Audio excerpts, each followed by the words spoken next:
Well, I woke up to go get me a cold pop, and then I thought somebody was barbecuing. I said, oh, Lord Jesus, it's a fire. Then I ran out. I didn't grab no shoes or nothing, Jesus. I ran for my life. And then the smoke got me. I got bronchitis. They were shocked when they first heard those. Hello everyone, I'm Stephen Collins with the MIT Artificial Intelligence program. This is the exercise 6, the future of work with autonomy and automation. So today we will be discussing what the future of work will be looking like for autonomy and automation. So the questions are, how many more lives can we save if we had aerial first responders deployed upon emergency? Can we improve our health and safety of the people by responding to emergencies quicker? Does every second count? This is what we'll be discussing in the upcoming presentation. The benefits of drones and artificial intelligence working collaboratively to ensure the safety of human life. It sounds far-fetched, but in reality, many of these capabilities exist today.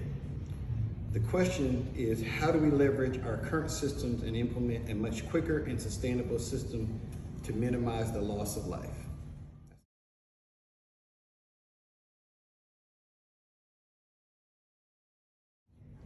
All right, in this segment, we will be focusing on the infrastructure of artificial intelligence with drones.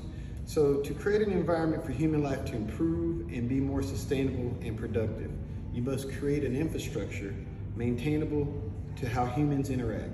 This will require a human-friendly environment that does not create any additional danger to man or the convenience of implementing new technologies and services. Human safety is most prone and effective of all men and women.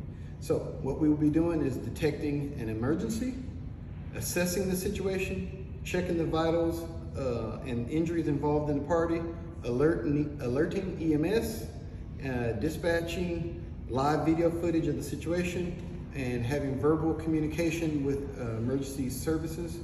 And that will include checking for medical resources available on the scene, assessing the injured parties for coherency, and reporting the status while aiding in controlling the crowd. These are the things that we will focus on in later discussion. Thank you. So today's equipment we'll be discussing will be drones.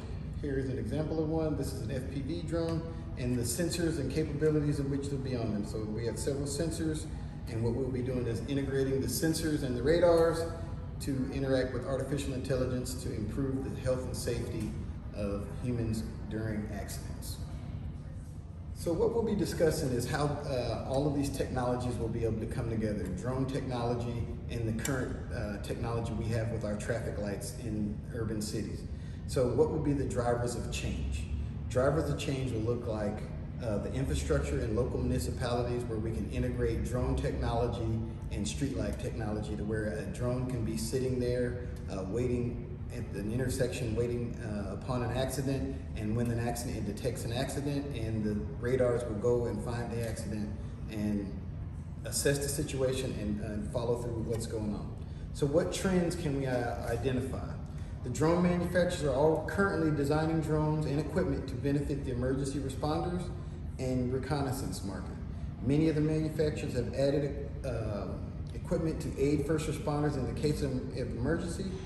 Some have early accessories including external speakers, additional floodlights, and etc.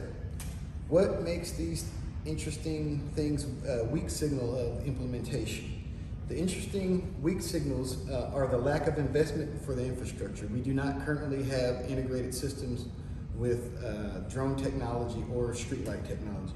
And many of these capabilities are today, but they're not heavily integrated to put into use today. And the other weakness we see is the human interaction. We have not, as humans, made it readily available for people to be comfortable using these things. When we fly drones, there's a lot of curiosity. A lot of people feel inferior to these machines because they're unfamiliar with them. So it creates a circumstance that many are uncomfortable with. So what we need to do is those weaknesses, adjust those over time and bring people together so they can understand this and put this kind of technology in the hands of many. All right, so what needs to happen for these things to come true? First, in order for these things to be a successful integration in our daily lives, we must first utilize the information highways and spread the word by sharing the knowledge and capabilities of the technology, by educating the communities in which we will be using this technology. We cannot have a harmonious system for the safety of mankind if we do not have equal access to all resources. Now it's time to train, retrain, and uptrain and explore new and improved options to develop an infrastructure that is sustainable and compatible to our existing emergency response system.